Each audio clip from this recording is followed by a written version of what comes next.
Hi dear student, मैं आपकी Gauri ma'am Gauri steno word में आप सभी का स्वागत करती हूँ। मैं इस प्लेटफॉर्म पर हिंदी इंग्लिश डिक्टेशन की स्पीड प्रैक्टिस क्रमवार तरीके से करा रही हूँ, जो आपके सभी स्टेनो एग्ज़ाम के लिए बहुत ही महत्वपूर्ण है। तो आइए अब डिक्टेशन स्टार्ट करते हैं। Exercise 9 start. माननीय सभापति महोदय, मैं आपकी अनुमति से शिक्षा मंत्री जी ने जो प्रस्ताव सदन के सामने प्रस्तुत किया है उसका समर्थन करने के लिए खड़ा अवश्य हुआ हूँ, लेकिन क्या माननीय मंत्री महोदय जी यह बताने की कृपा करेंगे कि हमारे देश में शिक्षा की नीति का आधार क्या है? शिक्षा की नीति में सबसे प्रमुख बातें क्या होनी चाहिए? इस संबंध में मेरे विचार इस प्रकार हैं कि अपने देश में वे तमाम बच्चे जो पढ़ना चाहते हैं या जिनके माता पिता पढ़ाना चाहते हैं, उनको शिक्षा प्राप्त करने का अवसर सुलभ होना चाहिए।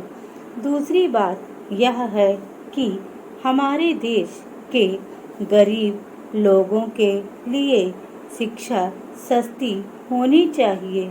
और तीसरी बात यह है कि शिक्षा मिलने के बाद इस बात की गारंटी होनी चाहिए कि जो लोग पढ़ लिख कर निकलें उनको किसी न किसी काम में लगाया जा सके।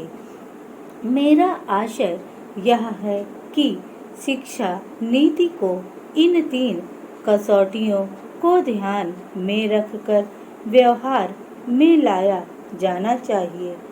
क्या शिक्षा नीति यहाँ की सस्ती है?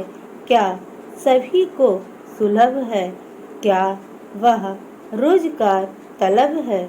मान्यवर, इन 3 कसौटियों पर विचार करने के बाद हम इस निष्कर्ष पर पहुँचेंगे और यह सदन भी इस निष्कर्ष पर पहुँचेगा कि ना तो शिक्षा सुलभ है, ना सस्ती है और ना यह रोजगार तलब है।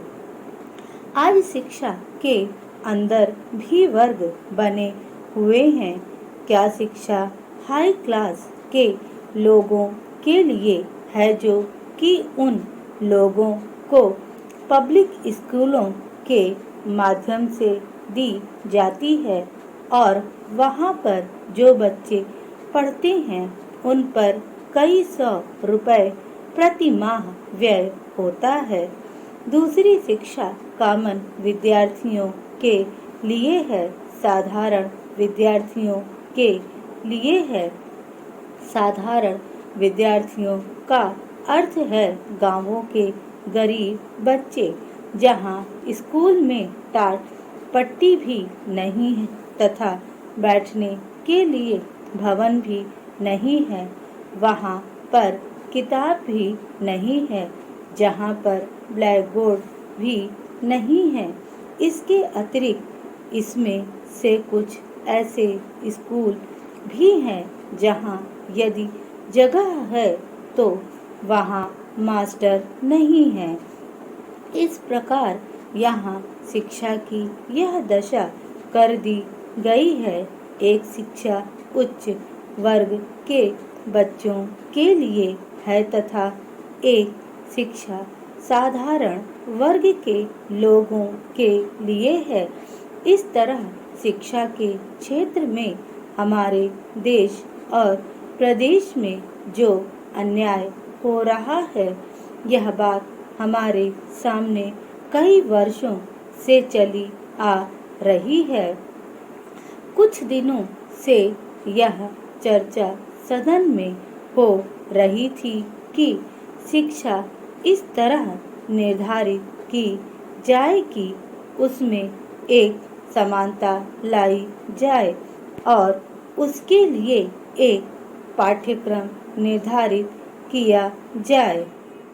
स्टॉप।